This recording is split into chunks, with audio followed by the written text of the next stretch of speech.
સ્વાગત છે વાત કરવાની છે કે જે રીતે ऑनेस्टली पहली बार मुझे सीरियस नहीं लिया गया था क्योंकि मुझे गुजराती नहीं आती थी और गुजराती ना आते हुए भी मैंने इतनी हिम्मत की थी कि मैं गुजराती न्यूज़ चैनल में गई थी इंटरव्यू देने के लिए। નમસ્કાર દર્શક મિત્રો, લોપીનલ આપ સૌનું સ્વાગત કરું છું। न्यूज़ के पहले तो बहुत अच्छे से लाइक गप्पे वप्पे मार के कि हाँ क्या है न्यूज़, वो पूरा रीड करके मैं बैठी थी। मोमेंट जब सब कुछ नॉर्मल था और suddenly you thought that now everything is changed in my life. Actually वैसे तो बहुत सारे ऐसे मोमेंट है बट जो बहुत पर्सनली है, जो मैं शायद कभी नहीं भूल पाऊँगी, कि मेरी नानी की उस टाइम डेथ हुई थी। सो ये मैं इसलिए बता रही हूँ क्योंकि जो न्यूज़ एंकर्स है ना, उनको आप हमेशा ऐसे लाइट कैमरा एक्शन की दुनिया में हंसते हुए देखते हो, बट उनके साथ भी पीछे जब कुछ ऐसा हो जाता है ना, ऑल ऑफ सडन सब अंदर से चेंज हो जाता है। तो वो बहुत ज़्यादा, मैं हमेशा ये मैं कभी नहीं भूल पाती कि वो न्यूज़ के एंड में जो हम बोलते हैं ना कि यस लाइक इन गुजराती, हाँ तो અત્યાર સુધીના સમાચાર, वो वाला नमस्कार मेरे लिए बहुत ज़्यादा डिफ़िकल्ट था। नवा विषयनी साथे ત્યાં સુધી રજા આપશો। नमस्कार। सो आपका ऐसा कोई असाइनमेंट जहाँ पे आपको लगा हो कि this must be very simple, but आपने जब शुरू किया it was unexpectedly it turned out to be really difficult for you? हमेशा से मुझे एक्टर एक्ट्रेसेस इनके इंटरव्यूज़ करने थे, बट ये स्टार्टिंग था। मेरा फर्स्ट रानी मुखर्जी था, बट इट वाज लाइक बहुत कम मिनट के लिए था। बट रश्मि देसाई का जब इंटरव्यू करना था तो वो उसकी वैनिटी वैन में करना था। और ऑनेस्टली मैं एक्सेप्ट कर रही हूँ ये चीज़ कि मुझे इतना नहीं पता था, चल रहा था कि किनसे कितने हद तक क्वेश्चंस पूछने चाहिए थे। कभी किसी ने आपके काम पे इतना स्ट्रॉन्ग रिएक्शन दिया हो कि वो मोमेंट आज तक याद रहा हो? यस, काफ़ी सारे।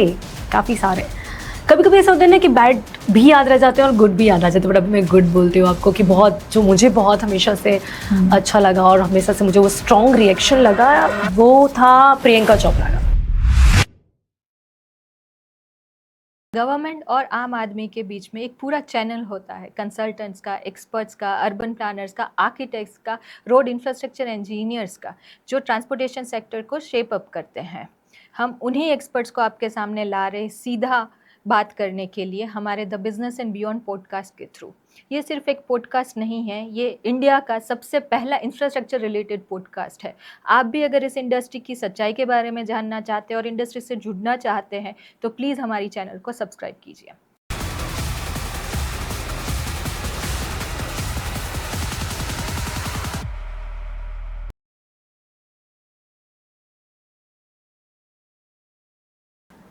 Okay. So Pinal, first we welcome you to Business and Beyond podcast, and we are very honored to have you because you are a media person already and you have a big followers watching your show. So thank you coming into our show right now. Thank you today. for inviting me. Yeah. Thank you so much. So I would like to ask you the first question, Pinal. Can you, if you describe me about your journey in the media industry, in the news industry, and as a journalist, what you have done so far? So it will be very useful for people to understand about your background. Actually journey तो बहुत ज़्यादा लंबी है, but जैसा कि हम देखते हैं न्यूज़ एंकर्स को दूर से, तो मैं भी छोटी थी तो देखती थी ऐसे ही कि लोग न्यूज़ बोलते हैं। पता नहीं, मुझे पहले से एक अटैचमेंट था, जबकि मेरे फैमिली बैकग्राउंड में भी कोई इस फील्ड से था नहीं। बस इतना पता था कि मैं बहुत बोलती हूँ तो इतना काफ़ी नहीं होता, बट स्टिल जब मैं न्यूज़ एंकर्स को देखती थी तो मुझे ऐसा लगता था कि यार मैं कुछ कर सकती हूँ, मुझे करना चाहिए। बट द थिंग इज़ कि नो वन वॉज कि जो मुझे एडवाइस कर सके, जो मुझे इस फील्ड के बारे में बता सके, क्योंकि पापा बिजनेसमैन थे और मम्मी भी हाउसवाइफ और बाकी लोग भी गवर्नमेंट ऑफिसर्स थे घर में। तो जब मैंने इस जर्नी के बारे में सोचा तो मुझे आजू बाजू तो कुछ पता नहीं था, और वो एक टाइम भी ऐसा था कि मैं आपको बताऊं तो उस टाइम पे इतना ज़्यादा डिफ़िकल्ट नहीं था, इतना कंपटीशन नहीं था एक्चुअली, मैं ये बोलूँ तो, क्योंकि सोशल मीडिया नहीं था तब। तो When did you start exactly? ये मैंने 2012 आई स्टार्टेड इन 2012। यस, तो अभी तो काफ़ी साल हो गए, बट वो जर्नी याद रहती है हमेशा जब हम शुरू करते हैं। तो मेरा कॉलेज भी फिनिश नहीं हुआ था और मुझे याद है मैं कॉलेज के लेक्चर्स छोड़ के जाती थी, और मैंने सबसे पहले ना टीवी पर एक ऐड देखा था, और वो ऐड देख के बस मुझे कुछ नहीं पता था, मुझे बस वो ऐड देखा कि यहाँ पे न्यूज़ एंकर की रिक्वायरमेंट है, और मैं पहुँच गई थी। ऑनेस्टली पहली बार मुझे सीरियस नहीं लिया गया था क्योंकि मुझे गुजराती नहीं आती थी, और गुजराती ना आते हुए भी मैंने इतनी हिम्मत की थी कि मैं गुजराती न्यूज़ चैनल में गई थी इंटरव्यू देने के लिए। तो उन्हें ना बस ये चीज़ अच्छी लगी थी कि यार अभी इसकी कॉलेज भी ख़त्म नहीं है और ये इतनी एंथुसियास्ट है कि आ गई है। तो उन्होंने मुझे कहा कि ठीक है, तो एक काम कर, पहले अपना ग्रेजुएशन कंप्लीट कर फिर आ। ठीक है, और उसके बाद जिस दिन ग्रेजुएशन का रिजल्ट आया ना, यू कैन बिलीव, मैं उसी दिन चली गई थी ये बोल के कि आज मेरे ग्रेजुएशन का रिजल्ट आ गया है। तो वो चीज़ उन्हें बहुत अच्छी लगी थी। दैन उन्होंने मेरा इंटरव्यू लिया था, तो ठीक है, बेसिकली सारे क्वेश्चंस मुझे आ गए थे और फिर उन्होंने सबसे पहले मुझे गुजराती सिखाई। ऑनेस्टली आज के टाइम पे ये पॉसिबल नहीं है, तो मैं इस पॉडकास्ट में मेरे सर का भी नाम श्योर लेना चाहूँगी, क्योंकि मेरे चैनल हेड है दिवांग भट्ट। तो वो दिवांग भट्ट सर ने उस टाइम पे मुझ पर इतना बिलीव किया और उन्होंने मुझे मौका दिया कि तू सीख।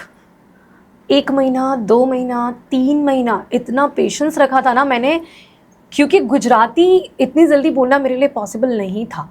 और फिर जब मेरी गाड़ी चली तो आज तक तो रुकी नहीं है, क्योंकि वो पहला ऐसा दिन जब मैं टीवी पर आई, एवरीवन वाज शॉक्ड। मेरी फैमिली सोच भी नहीं सकती थी कि मैं ये करूँगी, क्योंकि कोई इस फील्ड में था ही नहीं। पापा बहुत ही शौक थे, मम्मी बहुत ही खुश थी। आज भी याद है वो दिन, एक्चुअली था वैलेंटाइंस डे, उस दिन मधुबाला का बर्थडे होता है, तो मेरा फर्स्ट शो वही था।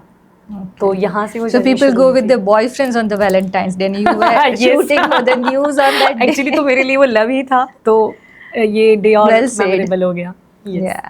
So Vinil, क्या क्या challenges थी आपके करियर में, अगर आप बता पाए तो? Because you know TV anchors का, न्यूज़ चैनल रीडर्स का अभी हम जो भी करियर देख रहे हैं, राइट, सोशल मीडिया ने पूरा ओवरकम कर लिया है शायद उस करियर को, या कुछ हद तक ओवरकम किया है। तो आपका पॉइंट ऑफ व्यू क्या है, कैसे आप इस स्ट्रगल को देखती है? आपकी स्टार्टिंग से आपकी क्या क्या स्ट्रगल So रही your है? question is about only in media or you want to compare social media and I want to know both the things. That first you came to media, what is your struggle into media? People do trolling and like, you know, make comments and make judgments about the people who are into social media. Happens with me also now, right? So that is also one struggle. And another struggle is now the social media is overpowering the mainstream media, you can say.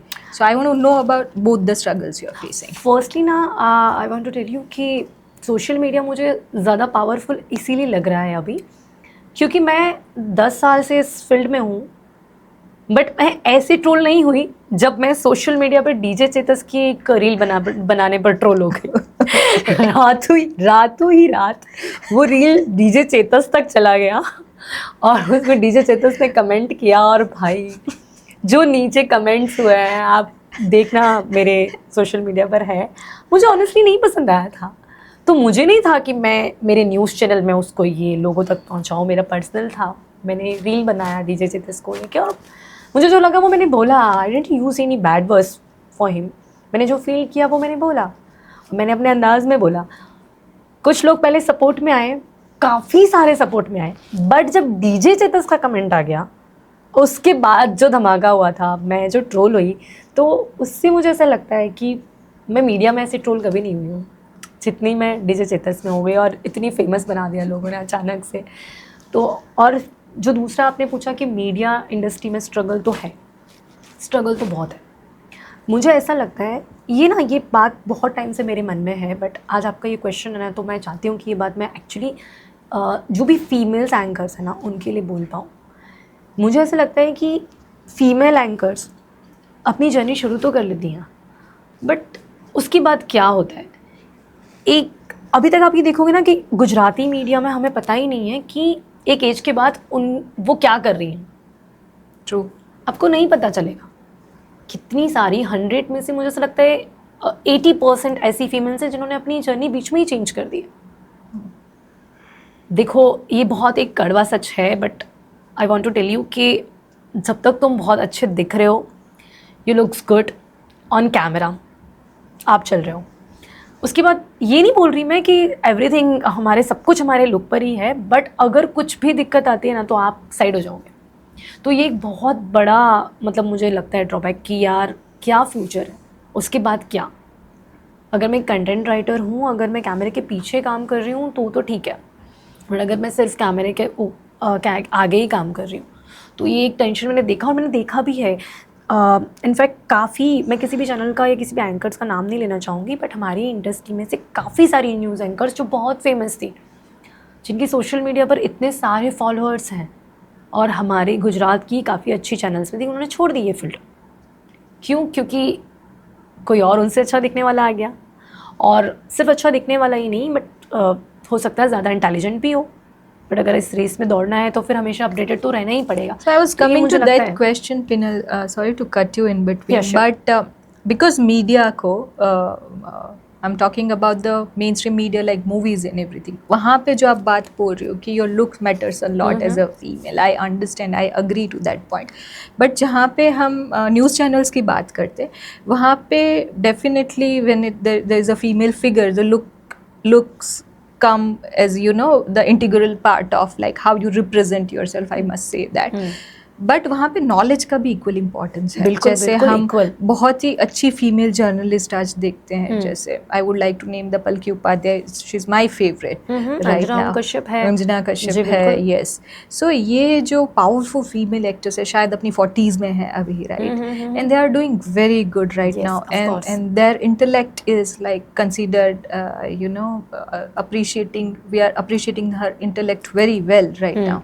सो उस हिसाब से आप इसको कैसे देखती है? देखो, because मुझे आई ना, feel it's not everything is about looks maybe. No when it's a yes about मैंने a आपको पहले ही बोला journalism. कि it's not everything about looks, but आप ये एक मार्क करो कि अंजना ओम कश्यप हो या और दूसरी एंकर्स, वो अच्छी तो दिख ही रही हैं अभी. हाँ, of course they are तो very good knowledge, looking.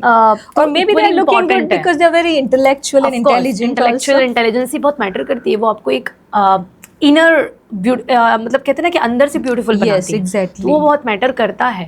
But एक टाइम के बाद ना एक और जनरेशन आ रही है, जो जनरेशन बहुत ज़्यादा अलग है, बहुत ज़्यादा अपने आप को अपडेटेड रखने वाली है. तो मुझे वो हमेशा से लगता है कि मीडिया में ना कंपटीशन बहुत ज़्यादा बढ़ता जा रहा है, बहुत बढ़ता जा रहा है.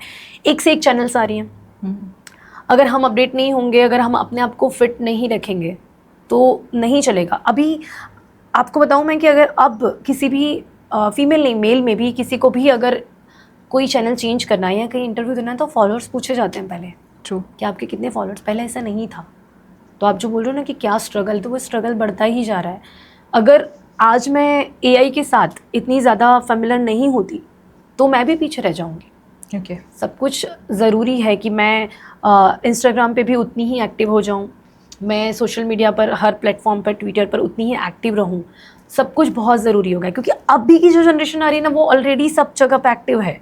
तो मुझे इस हिसाब से लगता है, लुक्स के हिसाब से भी लगता है और नॉलेज के हिसाब से भी लगता है कि इस फील्ड में हमेशा पढ़ते रहना पड़ेगा.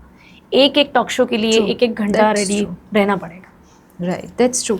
बट अगर हम कंपेयर टू मेल एंकर्स देखते हैं या मेल जर्नलिस्ट देखते हैं, जैसे रजत शर्मा है, राजदीप सरदेसाई है, they are also into their 50s, maybe now going towards their 60s, but they are still hit. Yes. And I don't know if this sounds controversial, they don't look so good. Still they are so much acceptable by people. Yes. Right, why so? That's what I mean to say. मैंने आपको जो पहले बोला था ना वो ये था एक्चुअली कि ये है कि I don't know why, but इसका सबसे बड़ा एग्जांपल शायद आपको फिल्म इंडस्ट्री में मिल जाए. आप देखते हो 50 ईयर्स 60 ईयर्स सलमान खान, शाहरुख खान, 20 रणवीर सिंह, उनकी को actress They are good look, but they are good looking. The news anchors are not so good looking who are males. Salman Khan, हाँ, आप सलमान देखो खान is उनको not good इतना, looking. हाँ आपको दिखेगा वो एज गैप, बट चलेगा. बट माधुरी दीक्षित या फिर कोई भी रवीना जूही चावला, टंडन, रवीना माधुरी टंडन, दीक्षित, इन लोगों को आप नहीं देखोगे कितने भी 20 ईयर्स एज के किसी भी लड़के या हीरो के साथ. बहुत बहुत डिफिकल्ट है ऐसा, और ऑडियंस ही एक्सेप्ट नहीं करती है, ये आपको मानना पड़ेगा. I truly believe this because thank you. This topic is leading towards feminism, which I was already discussing with Pradeep today.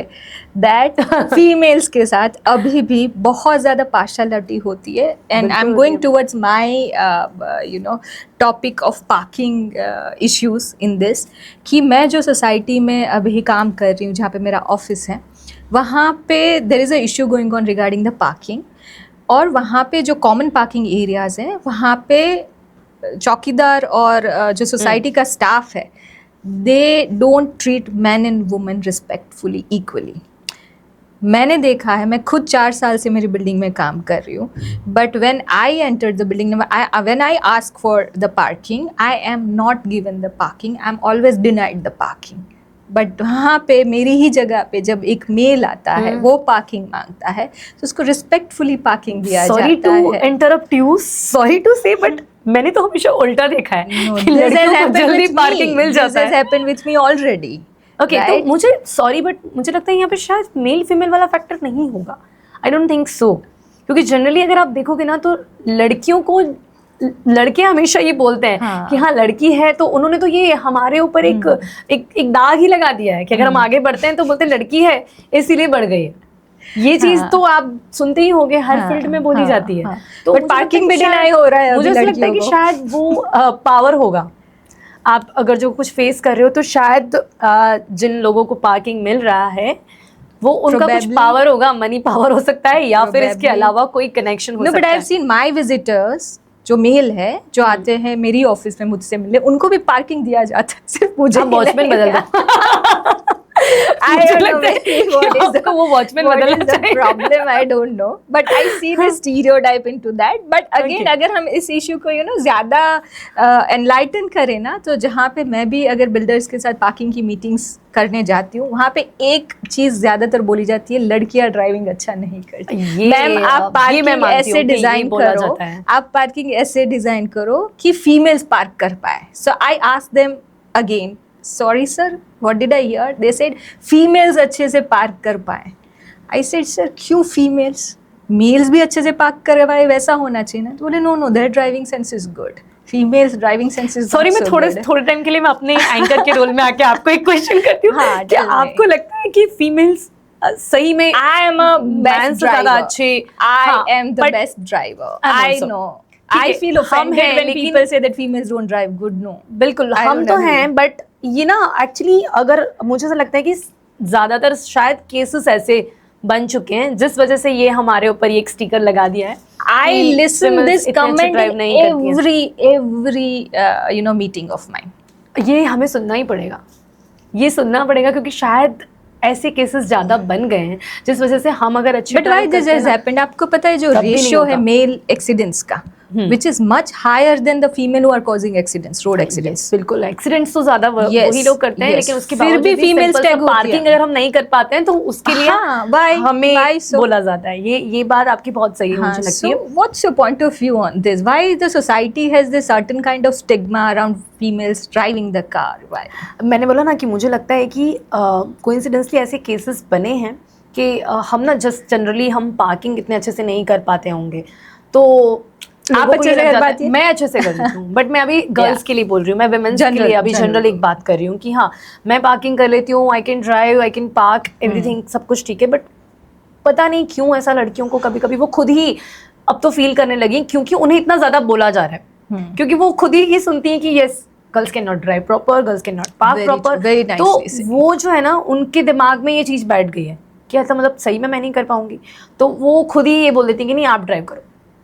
और हमारे साथ जो जेंट्स होते हैं ना वो भी अगर साथ में है ना तो लाइक ये नहीं बोलेंगे कि तू ड्राइव कर, उनको लगेगा कि नहीं नहीं तू बैठ मैं ड्राइव करता हूँ, तो बस फिर वो बनता ही जाता है। अब वो एक सेटल हो गया है माइंड कि हाँ इनकी ड्राइविंग अच्छी है और मेरी ड्राइविंग नहीं अच्छी है, तो वो कहीं ना कहीं गर्ल्स ने ही अब एक्सेप्ट कर लिया है कि क्योंकि उन्हें इतना बोला जाता है। अब कोई भी बात अगर आपको बहुत ज़्यादा बोली जाएगी ना कि आपको लग रहा है कि साड़ी का कलर अच्छा है, लेकिन मैं अगर बार बार क्वेश्चन करूंगी ना तो एक बार तो डाउट आपको आ ही जाएगा Very true. कि क्या सही में ऐसा नहीं है। तो बस वही गर्ल्स के साथ हो रहा है और इसीलिए मुझे लगता है कि ये कमेंट हमारे लिए लगा दिया गया है कि हम अच्छे से ड्राइव नहीं कर सकते। और दूसरी बात अगर हम लाइक रोड पे टू व्हीलर्स की भी अगर बात करते हैं, लड़कियां, मैंने ये देखा हुआ है contradictory to my question to you, कि लड़कियां थोड़ी सी अपने आप को जो रोड ड्राइविंग है, टू व्हीलर ड्राइविंग है, उसके अंदर they feel they have the advantage if there is an accident or something, because people help female a lot, so sometimes they don't think about the right and wrong,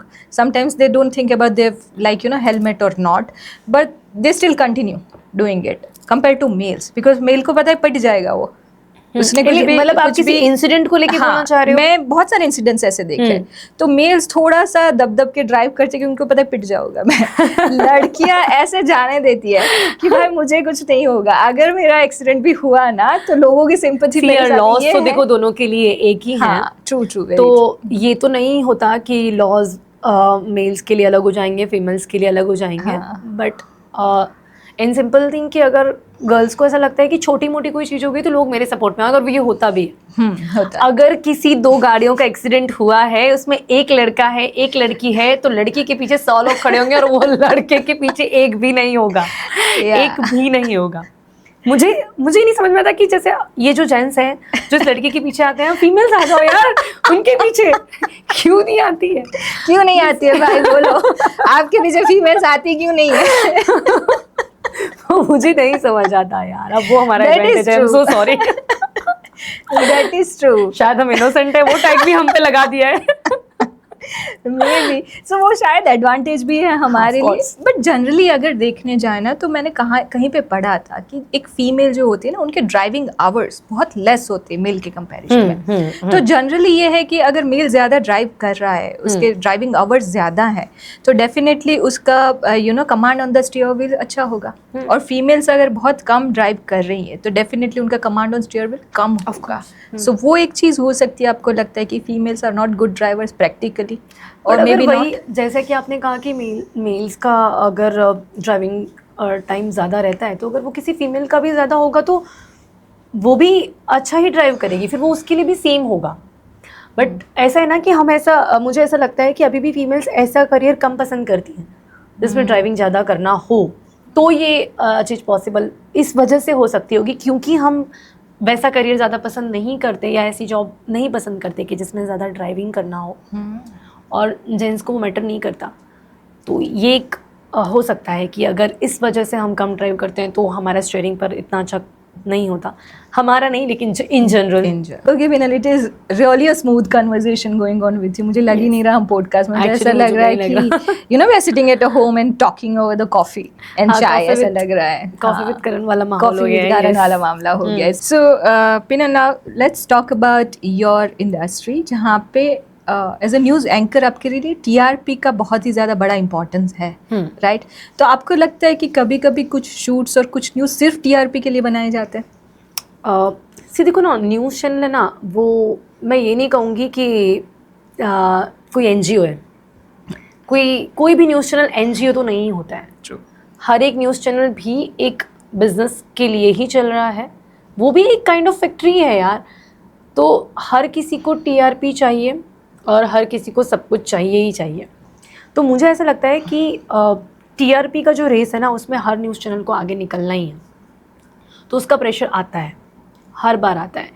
और कभी कभी इस TRP के pressure में ऐसा होता है कि कुछ न्यूज़ हमें ऐसी चलाते हैं जो देश हित में तो नहीं होती है लेकिन ट्रेंड हिट में होती है, ओके। तो वो चलानी पड़ती है। और दुख तब भी होता है कि जब इस टीआरपी के प्रेशर में कभी कभी कुछ ऐसी बातें भी होती हैं जो चलानी चाहिए बट छूट जाती हैं, क्योंकि टीआरपी का प्रेशर है, सबको रेस में आगे निकलना है।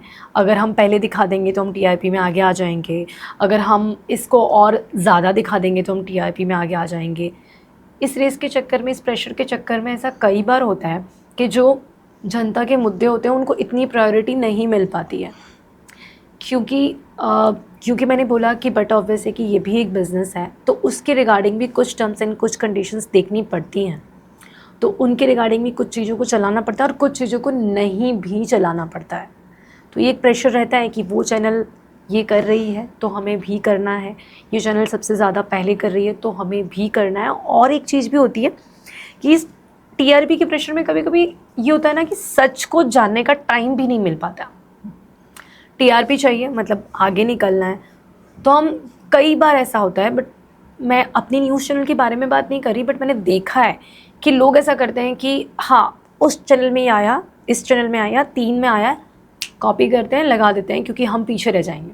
बट एटलीस्ट आप देखो तो सही कि पहले वाले ने वो सही किया है या नहीं किया है। तो आई बिलीव कि 5 मिनट लेट हो जाते हैं यार, थोड़ी टीआरपी कम हो जाएगी लेकिन गलत लोगों तक नहीं पहुंचाना। सो आपने पर्सनली इतना टीआरपी रिलेटेड एंकरिंग नहीं किया है, you want to say that? हमारे यहाँ इतनी रेस नहीं है, हम सच दिखाना जानते हैं। 5 मिनट लेट हो जाओ बट सच दिखाओ। टीआरपी की रेस में इतना आगे भागने की ज़रूरत नहीं है, क्योंकि कंसिस्टेंसी मुझे लगता है कि वो भी एक दिन टीआरपी की रेस में हमें आगे बढ़ा ही देती है। कहीं ना कहीं जाके लोग ये बिलीव करते हैं कि थोड़ा लेट आएगा बट यहाँ जो आएगा वो सच आएगा, भले ही हम थोड़ा लेट डालेंगे लेकिन एक बार हमारी चैनल पे आ गया है तो ये सच है। ये मेरे को लगता है कि ये एक बिलीव लोगों में होना चाहिए। सो क्रेडिबिलिटी की जहाँ पे बात आ रही है, you are talking about the credibility of the channel and the news, but अगर हम क्रेडिबिलिटी की अभी बात देखें ना, तो बहुत ज़्यादा ये एक माहौल चल रहा है कि जो कन्वेंशनल मीडिया है, maybe they are working for the people who are paying them the money and they are not showing the individual और न्यूट्रल पॉइंट ऑफ व्यू। आप उसके बारे में क्या बोलना चाहते हैं? ये बहुत बड़ा डिबेट है अभी। हाँ, ये पॉइंट है बहुत बड़ा, but I don't think so कि हर कोई यही कर रहा है, और मैं ये भी नहीं बोल रही कि हर कोई नहीं कर रहा है। ओके, दोनों ही से जो में एक फ़र्क है। तो जैसा कि मैंने आपको पहले आंसर दिया कि न्यूज़ चैनल कोई एनजीओ नहीं है, ट्रू, ठीक है ना। तो अगर कुछ भी कोई भी चीज़ पेड आ रही है, तो अगर उसे चलाने में किसी का कुछ खराब नहीं है, किसी के साथ कुछ गलत नहीं हो रहा है, तो आई डोंट थिंक सो कि उसमें कुछ गलत है। बट पेड नैरेटिव सेट होते हैं, आपको लगता है कि नैरेटिव्स हो रहे हैं? ऑफ कोर्स हो रहे हैं, ऑफ कोर्स हो रहे हैं। अगर वो पेड नैरेटिव सेट नहीं होंगे तो कैसे चलेगा सब कुछ? चाहे वो सोशल मीडिया में देख लो आप, या फिर आप मीडिया में देख लो, इट्स काइंड ऑफ एडवर्टाइजमेंट भी हो सकता है। बट मुझे वो पेड नैरेटिव नहीं सही लगते हैं कि जो किसी का कुछ खराब करके अपना सही दिखाना, दैट इज़ रॉन्ग। और वो तो मैटर करता है कि न्यूज़ चैनल अपने हिसाब से कैसे वर्क कर रही है, उनके ओनर कौन है, उनकी मेंटालिटी क्या है, वो कैसे चलते हैं, क्योंकि उनका नैरेटिव ऑलरेडी पहले से सेट होता है। तो वो डिपेंड करता है कि वो क्या सोचते हैं। तो मैटर करता है कि अगर आप पेड कुछ भी चला भी रहे हो तो वो किसी को नुकसान ना करे। पेड नैरेटिव्स में ज़्यादातर देखा गया है पिनल कि बहुत सारे ऐसे मुद्दे होते हैं जो जनहित में नहीं होते हैं। बहुत सारे पेड नैरेटिव्स ऐसे सेट किए जाते हैं, जहाँ पे मैं एक मुद्दा बोल रही हूँ आपको कि जैसे मैं बिल्डर्स इंडस्ट्री में काम कर रही हूँ, I know few examples in the builder industry जहाँ पे कंस्ट्रक्शन के वक्त ज़मीन धंस गई थी और कुछ मजदूर मर गए थे। अब वो न्यूज़ चैनल्स ने ऐसा नैरेटिव सेट किया था और न्यूज़पेपर्स ने ऐसा नैरेटिव सेट किया था कि यहाँ पे बिल्डर की कोई गलती नहीं है, this is because those people where working in the deep, जहाँ पे उन्होंने अपने सेफ्टी गार्ड्स नहीं लगाए थे, इसलिए वो लोग धंस गए थे उसके अंदर, which is very wrong. Because आज आपके साइट पे जो वर्कर्स काम कर रहे हैं, उनकी सेफ्टी की जिम्मेदारी एक बिल्डर की, एक कंस्ट्रक्शन वर्कर की होती है। सो आप कैसे बोल सकते हो कि उन्होंने वहाँ पे सेफ्टी स्टैंडर्ड्स नहीं यूज़ किए थे? और नहीं यूज़ किए थे तो आपका मॉनिटरिंग सिस्टम कहाँ था? आपके मॉनिटरिंग पीपल कहाँ थे जो उनको अलाउ कर रहे थे वहाँ तक जाने के लिए? तो इस चीज़ के बारे में आपका पॉइंट ऑफ व्यू क्या है, जो कम्प्लीटली गलत नैरेटिव, बिकॉज ये बात मीडिया में आ गई तो उनके फ्लैट्स नहीं बिकेंगे, राइट? अगर ये चीज़ आ गई कि यहाँ पे मजदूर मर गए हैं बिकॉज ऑफ द नेग्लिजेंस, तो वो वहाँ पे उनकी स्कीम पे धब्बा लग जाएगा, maybe the people will not come to their scheme. तो वो पूरे नैरेटिव को चेंज करके दिखाया, क्योंकि वो बहुत ज़्यादा बात फैल चुकी थी। We do not want to name that scheme because also they are one of our clients, so I don't want to name that scheme, but मैं सिर्फ बोलना चाहती हूँ कि आपका पॉइंट ऑफ व्यू है, देखो क्या है यहाँ पे। आई डोंट नो कि अगर ये चीज़ें साफ दिखाई दे रही है, और मुझे तो लगता है किसी भी न्यूज़ चैनल या कोई भी रिपोर्टर है तो सबसे पहले उन्हीं के साथ खड़ा रहना चाहिए, मज़दूरों के साथ ही। और वो साफ अगर किसी न्यूज़ चैनल ने ये किया भी है ना, तो वो मुझे लगता है कि उन्होंने अपनी ही इमेज ख़राब की है। अगर चंद पैसों लेकर के भी उन्होंने ये दिखाया है, तो मुझे लगता है कि उन्होंने अपनी टीआरपी कम की है, अपने जो व्यूअर्स हैं, उनके कमिटेड व्यूअर्स, वो भी छोड़ें। क्योंकि ये बहुत सिंपल सी बात है, आजकल की जनता बहुत समझदार है, उन्हें समझ आता है ये क्या चल रहा है। फिर भी कई बार ऐसा होता है, आई एक्सेप्टेड, कि फ़र्क नहीं पड़ता लोगों को कि हमें जो दिखाना है वो हम दिखा रहे हैं, बट जनता बहुत समझदार है, अब उन्हें जो देखना है ना वो वही देखती है। तो आपको क्या लगता है कि या उस टाइम पे लोगों को समझ में नहीं आया होगा? वो जो न्यूज़ चैनल होगी जिसने ये दिखाया होगा, 100% श्योर कि उसके जो व्यूअर्स होंगे, उनका जो कमिटमेंट होगा वो व्यूअर्स के साथ, वो 100% टूटा होगा। तो ये किस वजह से हुआ होगा, that I don't know, because I don't know about it कि उन्होंने पैसे दिए या नहीं दिए, वो मैं इस बारे में कोई कमेंट तो नहीं करना चाहती। बट हाँ, मेरे हिसाब से ये बहुत गलत है, ये नहीं होना चाहिए। क्योंकि किसी भी मीडिया, किसी भी न्यूज़ चैनल का काम है सच दिखाना, और वो आपको दिखाना ही है। कई बार आपके ऊपर प्रेशर है तो आप, मैं बहुत मतलब बियॉन्ड जाके बोल रही हूँ कि सच मत दिखाओ, बट गलत मत दिखाओ। ओके, गलत नहीं दिखाना चाहिए। अगेन मैं एक दूसरा एग्जांपल लूँ पिनल, तो आपको पता है कि Air India plane crash, right, जो अहमदाबाद में ही हुआ था. It was very unfortunate moment for like all of us. हमने एक्स सीएम को भी गवाया उस प्लेन क्रैश के अंदर. जब वहाँ पे एक नैरेटिव सेट हुआ था आफ्टर द प्लेन क्रैश, तो स्पेकुलेशंस बहुत थे कि ये कैसे हो सकता है, because the plane was lifting for 1 minute and then it crashed on the medical college जहाँ पे बच्चे पढ़ रहे थे, जहाँ पे they were into their canteens. So वो बच्चे भी मर गए, पूरे प्लेन के पैसेंजर्स मर गए. सो यहाँ पे पहले तो बहुत स्पेकुलेशंस थी कि ऐसा कैसे हो सकता है, बट उसके बाद एक नैरेटिव आया जहाँ पे मेन स्ट्रीम मीडिया ने ये कहा कि पायलट की गलती थी. पायलट जिंदा नहीं है अपने आप को डिफेंड करने के लिए कि मेरी गलती नहीं है. तो आप एक डेड पे डाल रहे हो सारा वेटेज, रादर देन सेइंग कि ब्लैक बॉक्स की में क्या था, रादर देन इंस्पेक्टिंग कि इसके रीजंस क्या हो सकते हैं. और ये नैरेटिव इसलिए सेट किया गया कि शायद एयरलाइंस को फ़ायदा हो, कि अगर उनके टेक्निकल इश्यूज दिखाए जाए तो शायद ये नहीं हो सकता था. This all are speculation. Again sorry to interrupt, but airlines के बारे में वो सारी चीज़ें भी दिखाई गई है मीडिया, राइट, जिससे काफ़ी सारे लोग आज की तारीख में भी एयरलाइंस में ट्रैवल नहीं कर रहे हैं. तो जो दिखाना ज़रूरी है वो भी दिखाया ही है मीडिया ने. बट एक वेव ऐसा चला थी वो भी दिखाया. एक वेव ऐसा चला था इनटू मेन स्ट्रीम मीडिया जहाँ पे बोला गया था कि पायलट की गलती है. फिर that was so much of oppose कि dead can not defend himself. तो आप कैसे बोल सकते हो पायलट का मिस्टेक था? तो उसके बाद सोशल मीडिया ने पूरा नैरेटिव बदला. सोशल मीडिया ने फोर्स किया, the content creators forced so much to the mainstream media कि ये गलत चीज़ है. उसके बाद ये नैरेटिव में भी चेंज हुआ, but for that moment being for a week or so ये नैरेटिव सेट हुआ था मेन स्ट्रीम मीडिया का. देखो मुझे ऐसा लगता है कि थोड़ा सुनने में आपको हार्श लगेगा, बट ये भी तो नहीं पता ना, ये भी तो बोलने वो नहीं आएगा ना पायलट की उनकी गलती थी. ट्रू, ठीक है ना. तो थी या नहीं ना आप जानते हो ना मैं जानती हूँ, बट अब ये नैरेटिव सेट किया या ये सच में सच था, वी डोंट नो. तो उस टाइम पे मतलब मुझे ये लगता है कि शायद क्या पता ये गलती थी या नहीं थी. तो जो उन्हें इन्फॉर्मेशन मिली वो उन लोगों ने चलाई, बट उसके बाद फिर आपने कहा कि सोशल मीडिया में जो प्रेशर बना, तो आई डोंट थिंक सो कि किसी प्रेशर की वजह से अभी वो दिन नहीं आए हैं कि सोशल मीडिया मेन मीडिया पे कोई प्रेशर कर सकता है. आई डोंट थिंक सो कि आज भी वो टाइम आ गया है. अभी है सोशल मीडिया इक्वली आ रहा है आगे, बट इतना भी आगे नहीं आ गया है कि वो प्रेशर डाल सके मीडिया पे. I don't think so. But आपको लगता है कि कोई ऐसा टाइम आएगा जब social media can overpower the mainstream media? उससे पहले सैचुरेशन आ जाए. सैचुरेशन आ जाएगा. सैचुरेशन इन व्हाट फॉर्म आपको लगता है? क्योंकि ना कंप्लीटली ना मुझे ऐसा लगता है इन व्हाट फॉर्म की एक ही चीज़ ज़्यादा दिखाई जा रही है. तो कब तक देखेंगे हम? कब तक? तो आप देखोगे ना कि एक ही बात को 10 पेजेस पे अलग अलग तरह से दिखाया जा रहा है. हम जब रील स्क्रॉल करते हैं ना तो कई बार तो 3 रील्स हमारी ऐसी होती है कि जो सेम कंटेंट पर होती है, फिर हम मोबाइल रख देते हैं साइड में. बट आप न्यूज़ चैनल में ये नहीं देखोगे, बट ऑब्वियसली कि वो हमारे हाथ में है. और वो मोबाइल जो हम रील देख रहे हैं वो हमारे हाथ में नहीं है, वो हमारी फीड हमारे हिसाब से आ रही है. बट न्यूज़ में जो दिखाया जा रहा है वो इट अप्स टू अस, मतलब लाइक न्यूज़ चैनल पर है वो कि हमें क्या दिखाना है. तो हम किसी एक न्यूज़ को अगर दिखाना चाहते हैं तो हम दिखाएंगे, अदरवाइज़ हम नहीं दिखाएंगे. तो मुझे लगता है कि एक ना एक दिन सैचुरेशन तो आएगा, 100% आएगा, क्योंकि हम बहुत ज़्यादा एक की एक चीज़ को वहाँ पर भी रिप्रेजेंट कर रहे हैं.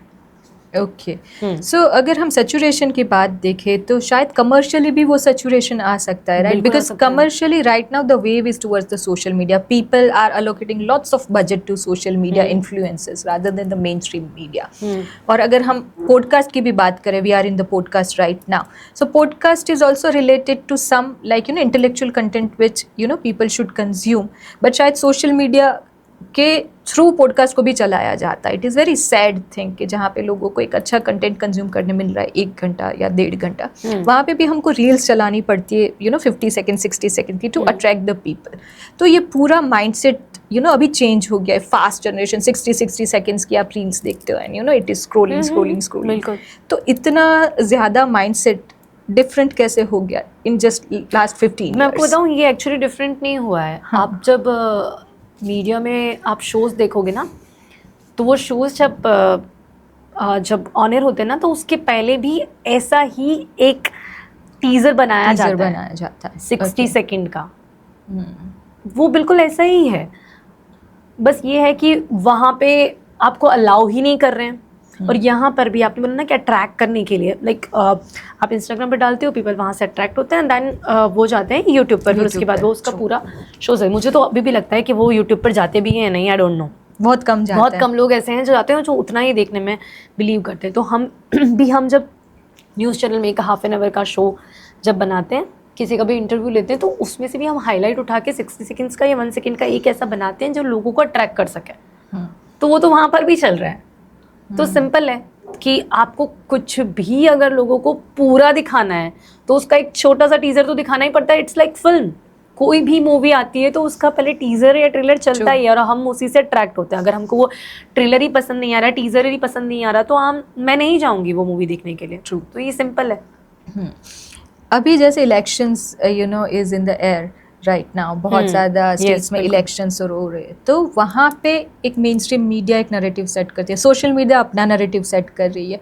तो इसमें क्या डिफरेंस लग रहा है, क्या प्रोज कौन से आपको? सोशल मीडिया नैरेटिव्स कितनी हद तक वोटों को इन्फ्लुएंस करता है और मेन स्ट्रीम मीडिया कितनी हद तक वोटों को इन्फ्लुएंस करता है? Like in the setting the narrative of any party. Okay. I'm not talking about ruling or the opposition. So you're asking कि like social media और media अलग-अलग narrative set कर रहे हैं और कितनी हद तक वो influence होता है elections पे? मैं आपसे ये पूछना चाहती हूँ। I don't think so कि मीडिया ये नैरेटिव सेट करता है, क्योंकि जहाँ तक कि मैं बताऊँ कि हमारे जितने भी रिपोर्टर्स अभी वो ग्राउंड पर जाते हैं और लोगों से बात करते हैं, और हम तो वही उठा के लोगों को दिखाते हैं कि क्या है, क्या माहौल है। अभी वही हम सोशल मीडिया पर भी चलाएंगे क्योंकि हमारा पेज उस पर भी है। तो अलग अलग तो तब होगा ना कि जब हम अपने हिसाब से कुछ करेंगे। अभी मेरी टीम है वो ग्राउंड पे जा रही है, तो वहाँ पर जो लोग बोलेंगे वही दिखाया जाएगा, और किसी सोशल मीडिया की टीम भी वही ग्राउंड पर जाएगी, तो जो लोग बोलेंगे वही दिखाया जाएगा। तो आप ये नैरेटिव अलग अलग सेट कर ही नहीं सकते हो।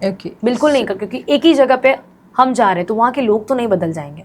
तो जो लोग बोल रहे हैं वो तो दिखाना पड़ेगा ही। आप किसी और तरह से कुछ कर सकते हो, लेकिन अगर जहाँ भी हम पीपल्स लाइक वो जो जनता जो बोल रही है वो चीज़ दिखा रहे हैं, तो वो अलग अलग नहीं हो सकती, फिर वो सेम हो। You are trying to say that both the medias are working neutrally right now, influence नहीं हो रहा है? Yes, आपको लग रहा है कि सोशल मीडिया शायद इन्फ्लुएंस हो रहा है? आई डोंट थिंक सो कि देखो सोशल मीडिया में भी हम जनरल आंसर नहीं दे सकते। अब तो ऐसा भी हो गया है, जैसा आपको लगेगा कि ये बात कैसे बोल सकते हैं, लेकिन अब मुझे लगता है कि ओपनली सबको पता है कि एक न्यूज़पेपर आप उठाओ, ठीक है, उस न्यूज़पेपर में उसी बात को गवर्नमेंट के पक्ष में लिखा होगा, ठीक है, और दूसरे न्यूज़पेपर में शायद उसी बात को उसके विरोध में लिखा होगा। मैं नाम नहीं देना चाहती, बट आपको पता चल गया होगा, ठीक है। तो ये चीज़ सोशल मीडिया के प्लेटफॉर्म्स में भी हम देख रहे हैं कि कुछ चीज़ें ऐसी होती है जो ये सोशल मीडिया अलग वे में दिखा रहा है, साइड में मतलब उसके साइड लेके दिखा रहा है और दूसरा नहीं ले रहा है। तो ये अलग अलग चीज़ें रहती है जो वो अपने व्यूअर्स को इन्फ्लुएंस कर रहे हैं, और वो दूसरा एक पार्ट भी है ऑडियंस का, वो पकड़ के उनको इन्फ्लुएंस कर रहे हैं। तो आपको क्या लग रहा है कि ये इन्फ्लुएंस जो भी व्यूअर्स है हमारे, वो क्या इन सारी चीज़ों से इन्फ्लुएंस होते हैं, या शायद they have their own thinking pattern और own thought process to define and to see the things with their neutral point of view? See we have two kind of people in India. अगर हम हमारे देश में देखें ना, तो 2 तरह के लोग हैं। मुझे ऐसा लगता है according to me 18 to 30 years old जो लोग हैं ना, इस एज के जो लोग हैं ना, वो लोग ना ये नहीं करते कि वो जानना चाहते हैं कि एक्चुअल ट्रुथ क्या है। मुझे लगता है वो समझदार हैं, वो समझने की कोशिश करते हैं कि ट्रुथ क्या है। वो हमें इन्फ्लुएंस करते हैं, ऐसे हैं, वो इतनी जल्दी इन्फ्लुएंस नहीं होते हैं। वो आर्ग्यूमेंट करना चाहते हैं। सोशल मीडिया है तो वहाँ कमेंट करेंगे वो नीचे, अगर उन्हें कुछ गलत लगा तो न्यूज़ में भी देखेंगे तो वो ऑब्जेक्शन उठाने की कोशिश करेंगे, बट उसकी एज से ज़्यादा। लेकिन जो 30 to 50 एज के लोग हैं ना, तो उन्होंने जो पहले से देखा है उस हिसाब से वो अपना पर्सपेक्टिव लेके चल रहा है। ओके, उनका जो पर्सपेक्टिव है वो चाहते हैं कि हम जो मेरे मन में है, जो मैं बिलीव करता हूँ, मैं वही देखना चाहता हूँ, और वो उसी तरह से देखते। तो जैसा आपने पूछा, तो मुझे लगता है कि we have 2 kind of people. थोड़े लोग ऐसे भी हैं जो इन्फ्लुएंस होते हैं और कुछ लोग ऐसे भी हैं कि जो नहीं होंगे। बट अब ज़्यादातर अगर यंगर जनरेशन की बात करें, आपने बोला 18 to 30 ईयर्स वाले जो है वो जानना चाहते हैं, राइट? तो उनका कंजम्पशन मीडियम्स कौन कौन सा है? Only the news channel, social media and the conventional media, या फिर वो किसी और तरीके से ग्राउंड रियलिटी पे जाके भी चेक कर रहे हैं? देखो 18 to 30 का अगर मैं बात बोलूँ 25, तो मुझे लगता है कि हाँ सोशल मीडिया है उनके लिए ज़्यादा है, क्योंकि क्योंकि ये जनरेशन ना बहुत फास्ट है। दो चीज़ें हैं, एक अच्छी भी बोलूँगी और एक ख़राब भी बोलूँगी। ये ऐसा है ना कि ये जो जनरेशन है वो बहुत अपडेटेड है। एवरी 60 सेकेंड्स में अब उनको कुछ नया जानना है, बट डेप्थ नॉलेज नहीं है इनके पास, क्योंकि वो 60 सेकेंड में वो जितना देख रहे हैं ना बस वो उतना ही देख रहे हैं, और उनका जो दिमाग है ना वो सेट हो गया है। इससे ज़्यादा ना ही उन्हें जानना है और ना ही वो जानना पसंद करते हैं, ना ही उनका दिमाग उसके लिए हैबिचुअल है। ओके। क्योंकि उनको वो आदत हो चुकी है। तो ये सोशल मीडिया एक ऐसी जनरेशन भी हमें दे रहा है कि जिनके पास नॉलेज तो एक्चुअल समुंदर जितना है, लेकिन उसके आगे मतलब आई थिंक सो नॉलेज नहीं, मुझे लगता है कि इन्फॉर्मेशन है, बट नॉलेज सिर्फ 1 इंच जितनी रह जाएगी। तो उसके लिए आपको फिर मीडिया मतलब न्यूज़ चैनल्स पे आना है, अगर आपको इन डेप्थ सब कुछ जानना है तो। क्योंकि अगर आप ओल्डर जनरेशन की बात करें ना, द ओल्डर जनरेशन को शायद सोशल मीडिया का एक्सेस उतना नहीं था, you know, in their previous years of life. तो वहाँ पे वो लोग ज़्यादातर ग्राउंड रियलिटीज़ को समझने की, वो जो फील करते थे, वो जो महसूस करते थे आजू बाजू, उसके नैरेटिव्स बनाते थे। और आज की जो यंगर जनरेशन है, उन्होंने सब कुछ मीडिया, उन्होंने बचपन से फ़ोन हाथ में देखा है, सोशल मीडिया देखा हुआ है, उन्होंने सब कुछ देखा हुआ है। तो उनका जो मेंटली डेवलपमेंट है ना, वो सोशल मीडिया से उन लोगों का ज़्यादा हुआ है, rather than the you know seeing the facts and factual situations। तो वहाँ पे आपको लग रहा है कि यंगर जनरेशन अपने आप को क्वेश्चंस कर रही है कि क्या हम देख रहे हैं या सोशल मीडिया कंज्यूम कर रहे हैं वही हमारा नैरेटिव बन रहा है, या हम जो महसूस कर रहे हैं डे टू डे, जैसे ख़राब एयर पोल्यूशन हो रहा है, ट्रैफिक पार्किंग की यू नो समस्या इतनी सारी बढ़ रही है, शायद अभी हमने वॉर में देखा एलपीजी की शॉर्टेज इतनी हो रही है। तो क्या वो अपनी चीज़ों को सिर्फ एक सोशल मीडिया के हिसाब से डिफाइन कर रहे हैं, या फिर वो देख रहे हैं कि सही में ये सब हो रहा है and we are facing it? मुझे लगता है सोशल मीडिया ज़्यादा उन पर हावी है। यंगर जनरेशन की मैं अगर बात करूं तो मुझे लगता है कि जो भी सोशल मीडिया पर दिखाया जाता है ना, बस वो उसी को समझ रहे हैं। आई डोंट थिंक सो, बहुत कम ऐसे होंगे लोग जो आजू बाजू एक्चुअल में जानना चाहते हैं कि क्या हो रहा है। मैंने जितना मतलब मैं अपने हिसाब से जो अकॉर्डिंग टू मैं बता रही हूँ, अकॉर्डिंग टू मी, मुझे लगता है कि ये जनरेशन सिर्फ सोशल मीडिया के हिसाब से ही चल रही है कि उस पर उन्हें क्या देखने मिल रहा है, क्या ट्रेंड में चल रहा है, क्या है। कभी कभी तो इतनी ज़्यादा इन्फॉर्मेशन नहीं होते हुए भी 2-4 बार अगर रील में आ रहा है तो वो उससे इन्फ्लुएंस हो जाते हैं, चाहे वो उनकी कप ऑफ टी हो या ना हो। बट हाँ, ज़्यादा से ज़्यादा वो सोशल मीडिया पर ही चल रहे हैं, ग्राउंड रियलिटी वो नहीं देख पा रहे हैं जो पहले की जनरेशन ने देखी थी। तो आपको लग रहा है जो सोशल मीडिया पे अभी बैन चल रहा है, राइट, बहुत सारी हमारी जो ब्रॉडकास्ट मिनिस्ट्री है उन्होंने बहुत सारे काफ़ी सारे देशों में हो चुका है, यस, तो वहाँ पे वो बैन ला रही, वो सही है क्योंकि उसका विरोध बहुत ज़्यादा हो रहा है। बोल रहे हैं हमारी फ्रीडम ऑफ स्पीच कहाँ है, बट जो आप बात बोल रहे हो कि कंज्यूम इतना ज़्यादा हो रहा है कि वो लोग अपनी खुद की विचारधारा और क्षमता खो रहे, तो शायद ये बैन सही है, आपको लगता है कि होना एक्चुअली चाहिए? बच्चों के लिए सही है। वो जो आप बैन की बात कर रहे हो ना, वो एक एज के हिसाब से ही हो रहा है। जो दूसरे देशों में भी हो रहा है तो वो एक एज के हिसाब से हो रहा है, क्योंकि हम इंडिया की बात करें तो इंडिया में हमेशा फ्रीडम ऑफ स्पीच भी रहा है और हर तरह से दूसरे देशों से ज़्यादा हमें हर तरह का फ्रीडम मिला है। तो आई डोंट थिंक सो कि इंडिया में ऐसा कुछ भी होगा, क्योंकि इंडिया में इतनी जल्दी किसी भी चीज़ को लेकर प्रेशर नहीं बनाया जाता।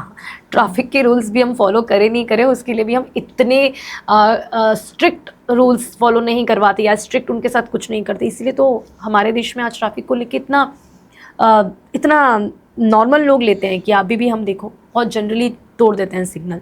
तो इंडिया में आई डोंट थिंक सो कि इतना स्ट्रिक्ट कभी करेंगे कि सोशल मीडिया पर बैन लगाया जाए। पर दूसरे देशों में यही बात इसीलिए है क्योंकि बचपन से मतलब छोटे से ही वो चीज़ ना देखी जाए जो उन्हें नहीं देखनी है, या इन्फ्लुएंस होके वो उस रास्ते पर चले जाएं जहाँ उन्हें जाना ही नहीं है। सो सोशल मीडिया का इन्फ्लुएंस आप किस तरीके से देखते हैं? अभी जो बच्चे जो यंग जनरेशन अल्फ़ा जो अभी डेवलप हो रही है, आपको क्या लगता है कि सोशल मीडिया का इम्पैक्ट उन पे कितना है? मतलब आप 18 to 30 की no, I am below 18। Okay below Below जिनके लिए हम 18 बैन की बात कर रहे हैं। Alpha generation, alpha is below 18। हाँ अल्फा जनरेशन की बात कर रहे हैं, हाँ, ठीक है। सो मैं उनकी बात कर रही हूँ कि उन आपको क्या लगता है कि उन पे क्या असर हो रहा है, बिकॉज वो तो पैदा हुए तब से they are under the influence of social media, so उनका एक consumer pattern, because they are going to be the consumer of tomorrow, right. So अगर हम कंज्यूमर इंडस्ट्री को देखते हैं ना, तो वहाँ पे वो डेटा बहुत स्टडी किया जाता है कि जो नेक्स्ट 10 ईयर्स में जो कंज्यूमर्स आने वाले हैं उनका इन्फ्लुएंस, उनका माइंडसेट कैसा होगा कंज्यूम करने की। तो आपका पॉइंट ऑफ व्यू, शायद आपकी भी मीडिया चैनल है, आप भी उसमें वो चीज़ देखते होंगे कि the next generation of the consumers, उनका मेंटल या साइकोलॉजिकल पैटर्न कैसा होना चाहिए या क्या हो रहा है अभी। तो आपका कुछ विचार है उसके रिगार्डिंग इन एंड अराउंड की जनरेशन अल्फा किस तरीके से डेवलप हो रही है अभी? देखो मुझे लगता है ना कि सोशल मीडिया अल्फा जनरेशन पे कुछ दोनों तरह की इफ़ेक्ट दे रहा है।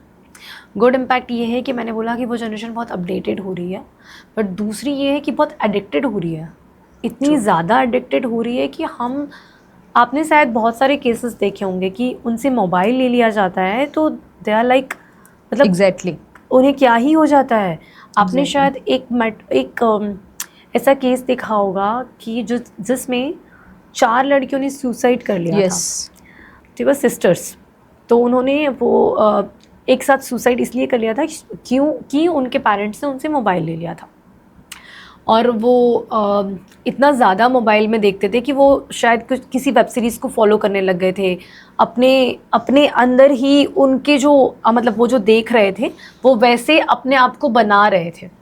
तो वो एक चीज़ भी होती जा रही है कि हम ये देख रहे हैं कि वो जो अल्फ़ा जो जनरेशन है ना, वो सोशल मीडिया पे जो देख रही है ना, चाहे वो जो भी हो, फिर वो अपने आप को उसी तरह से देखने लगता है।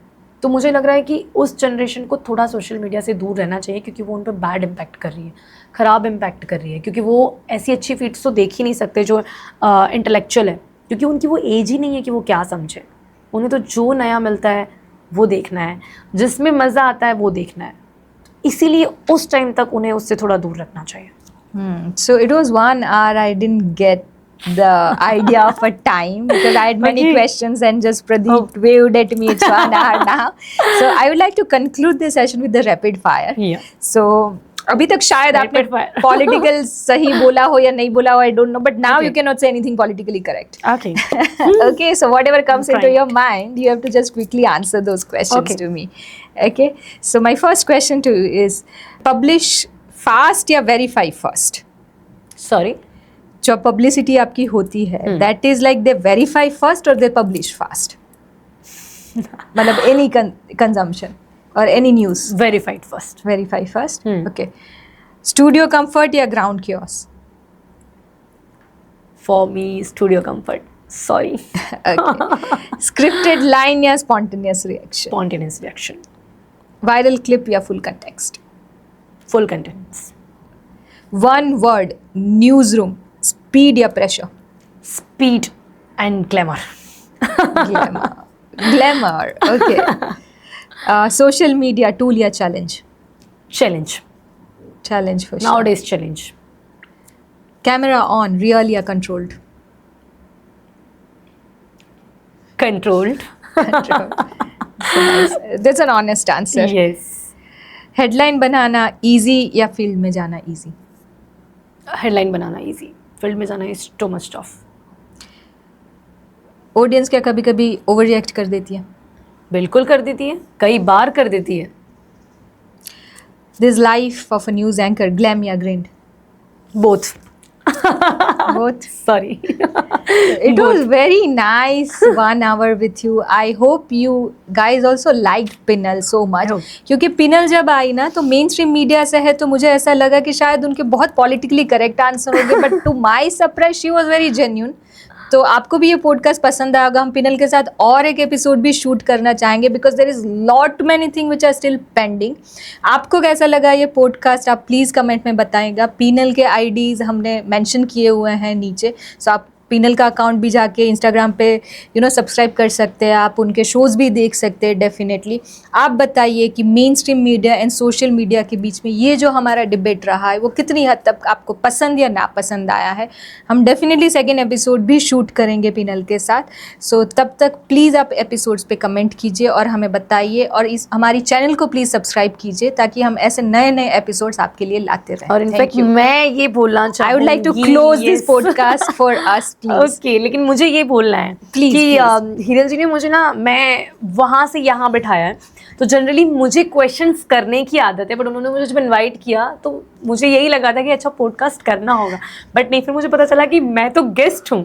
तो जब मैं यहाँ आई तो मुझे वो हॉट सीट नहीं, इस हॉट सीट पर बैठना था। और ऑनेस्टली उन्होंने जो इतने अच्छे क्वेश्चंस किए ना, कि जो हमेशा से एज ए न्यूज़ एंकर मुझे थे कि यार कभी कोई मुझे भी तो पूछे, तो आज मज़ा ही आ गया कि आज मुझे किसी ने पूछा और मैंने आंसर्स किए। Thank you so much. Thank you so much. So this